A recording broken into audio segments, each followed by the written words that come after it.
আসসালামু আলাইকুম সবাইকে। Welcome to another video of high voltage math series of physics.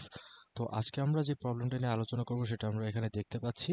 তো এখানে জিনিসটা হলো মেইনলি কাইন্ড অফ সরল দোলক টাইপের। এটাকে আমরা এইভাবে ঝুলিয়ে দিয়েছি, এটা এইভাবে এখানে এভাবে দুলতে থাকবে। এখন দুলতে থাকার সময় এখানে আমাদেরকে বের করতে হবে কি, আমাদের বের করতে হবে হলো গিয়ে যে হাইয়েস্ট টেনশন ফোর্সটা কত। ঠিক আছে, হাইয়েস্ট টেনশন ফোর্সটা আমাদের বের করতে হবে। হাইয়েস্ট টেনশন ফোর্স আমরা কখন পাবো?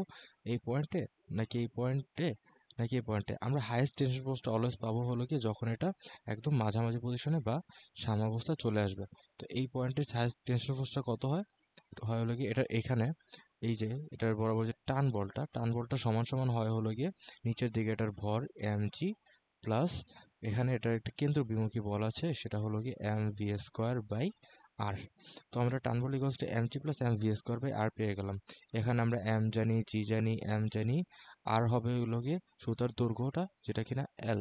এখন তোমরা চিন্তা করতেছো যে l তো দেওয়া নেই, তাহলে কি এটা নির্ণয় করা যাবে না? আমরা এটাই দেখবো যে l ছাড়াও এটা কিভাবে নির্ণয় করা যায়। অ্যান্ড আমাদেরকে এখানে কি v² মানটা ডিটারমাইন করতে হবে।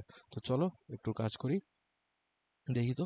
এটা অ্যাকচুয়ালি এটাকে যদি আমরা গ্রাউন্ড ধরি তাহলে এটা কতটুকু উচ্চতায় আছে, ধরে নিই এটা তাহলে এই উচ্চতায় আছে। তাহলে আমরা কি লিখতে পারি এখান থেকে, যে এই উচ্চতায় এটার যে বিভব শক্তি এই নিচের অবস্থায় এটার টোটাল গতি শক্তি সমান হবে না? কারণ কি নিচে যদি এটাকে আমরা মানে কি বলি গ্রাউন্ড ধরি, ইন দ্যাট কেস এখানে কি কোনো বিভব শক্তি থাকবে না, যা থাকবে টোটালে গতি শক্তি। আর এটা যদি সর্বোচ্চ উচ্চতা হয়, ইন দ্যাট কেস এখানে যা থাকবে সব বিভব শক্তি। তাহলে mgh equals to half mv²।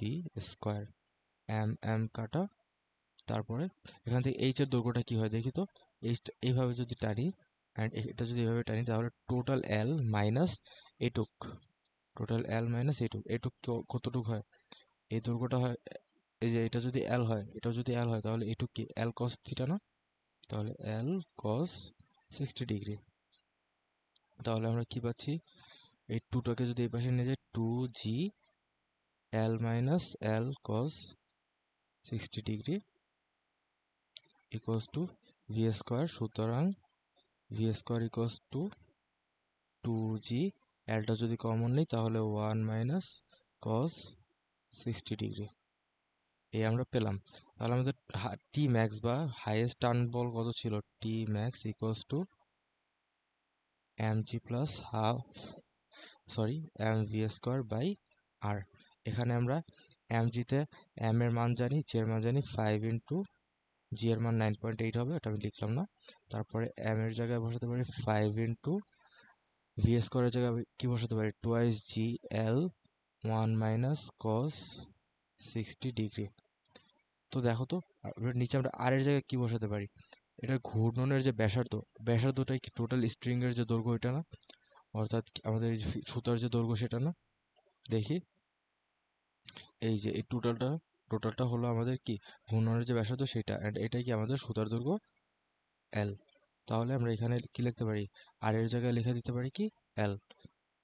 তাহলে এখান থেকে আমাদের এই এল আর এই এল কাটা চলে যাবে। তাহলে এখানে আসবে কি 5 ইন্টু 9.8 প্লাস 2 ইন্টু 5 ইন্টু 9.8, তারপর 1 মাইনাস কস 60 মান হলো হাফ।